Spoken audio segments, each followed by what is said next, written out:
Reka amakuru yacu tuyerekeza mu karere ka Nyarugenge mu murenge wa Kimironko mu kagari ka Bibare mu mudugudu w'Inyange. Umukuru w'umudugudu warashinzwe gukubita abaturage babiri ndetse akabakubita, abaturage bikabaviramo gukomereka, abo ngo bakaba bari mu bitaro. Ese imva n'imvano niye kugira ngo umukuru w'umudugudu akubite bano baturage? Abaturage bavuga yuko bahaye amafaranga mudugudu kugira ngo abishyurire ubwisungane mu kwivuza. Abaturage bakaba baragiye kwivuza bagasanga nago bari ku rutonde bw'abantu batanze ubwishingizi mu kwivuza. Nibwo abantu baturage bahise birukira ku kagari kubwira gitifu, babwiye gitifu ahita atumizaho inama y'igitaraganya. Nibwo mu iyo nama barezemo umukuru w'umudugudu ko ashinzwa kurya amafaranga y'abaturage batatu bamwishyuye ngo abajyanire kwishyura ubwisungane mu kwivuza ku kagari. Nibwo umudugudu gutaha ndetse n'irondo bakubita bano baturage bibaviramo ingaruka.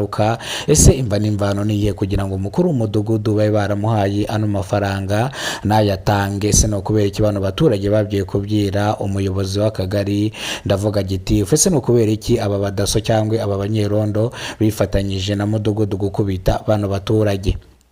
Iyi ni incamake y'amakuru. Nimba aribwo bwa mbere ugeze ku muyoboro wa Kidasamura TV Rwanda, kora subscribe, ufungura inzogera kugira ngo ujye ubona amakuru mu gihugu cy'u Rwanda yizewe. Inkuru mbi, inkuru ibabaje, inkuru iteye agahinda yongeye kumvikana mu kagari ka Bibare mu murenge wa Kimironko mu karere ka Nyarugenge mu mudugudu w'Inyange, ubwo gitifu yatumije inama y'abaturage. Mu gihe bari bari mu nama, nk'uko nabibabwiye, abaturage batatu baje gutanga ibitekerezo byabo mu nama ukuntu bahaye umukuru w'umudugudu amafaranga, birangira umukuru w'umudugudu atatanze aya mafaranga naho kwishyura ubwisungane mu kwivuza, ndavuga mituweli.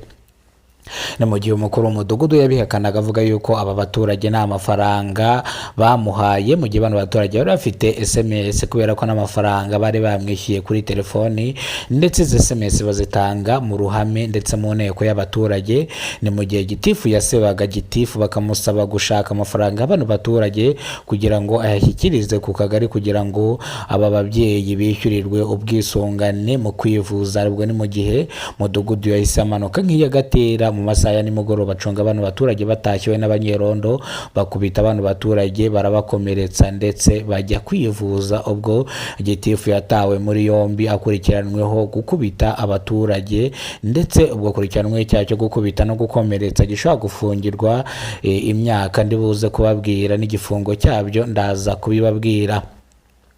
Gitifu w'akagari yongeye kwibutsa abaturage kujya bitangira ano mafaranga bakayageza ku kagari, ndetse bakava banabashyize muri sisitemu bakareba yuko babonye ubwisungane mu kwivuza, kubera ko nabo bararangaye cyane kuba barahereje amafaranga bagategereza amezi 2-3 akabashije nibura batarareba yuko bishyuye ubwisungane mu kwivuza. Mudugudu yasabye imbabazi uno muturage. Ubundi uno muturage ikintu yavuze ati ngewe icyo nsaba no kugira ngo utuvuze utwishyurire ibitaro ndetse no dutangire ubwisungane mu kwivuza bwacu mw'amafaranga twaguhaye kugira ngo tuguhereze imbabazi. Gitifu yasabye umukuru w'umudugudu ko yakumvikana n'abantu baturage kugira ngo ave mu gihome. Ni mu gihe rero ibingibi byabaye cyangwa byabaye akanya nk'ako guhumbya, bivuze ngo ndaza kubabwira imva n'imvano kugira ngo ese uno muturage cyangwa abaturage bumvikane na mudugudu kugira ngo ave muri gereza. Ese iyi miliyoni n'igice yatanze kugira ngo ave muri gereza ndetse ahabwe bano bagore kugira ngo bishyure ubwisungane mu kwivuza n'ibitaro, ese byagenze bite? Icyo usabwa ni ukugumishaho uru rushinge cyangwa ukugumishaho ku muyoboro wa Kidasamura TV Rwanda, bivuze ngo ugumisheho ube waguze interineti gusa. Nze mbabwire imva n'imvano. Ariko twongeye tugaruke mu karere ka Kayonza, aho abamama batatu bakekwaho kwica umwana. Amahano akomeye cyane mu gihugu cy'u Rwanda. Mu karere ka Kayonza abamama batatu bakurikiranweho icyaha cyo kwica umwana. Ibi ntago bisanzwe. Ibi ni ubwa mbere nongeye kubyumva, ni n'ubwa nyuma. Bivuze ngo aba bagore bakaba batawe muri yombi. Aya makuru ndaza kuyagarukaho mu kiganiro turi buze gukorana mu minota 30 iri buze gutambuka. Ariko impamvu mvuze ngo ndaza kukibabwira mu minota 30 igiye gutambuka, murabizi ko turi ku kibazo cya mudugudu ushinzwe gukubita abaturage.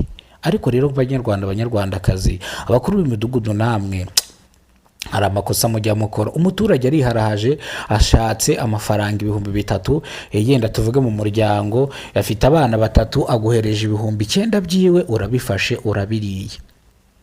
Ese uba ubona yuko ayo mafaranga nimba yariye, ejo umwana we narwara akajya kwa muganga agasanga ubwisungane mu kwivuza nibwishyuwe, wowe ukaba uzi neza tageti yuko uzabeshya ko aya mafaranga atayaguhaye. Gusa abaturage baba bafite ubwenge, umuturage yibutse kubika SMS yamwoherejeho amafaranga niyo yamutsinze mu kagoroba k'ababyeyi, ndavuga mu nteko.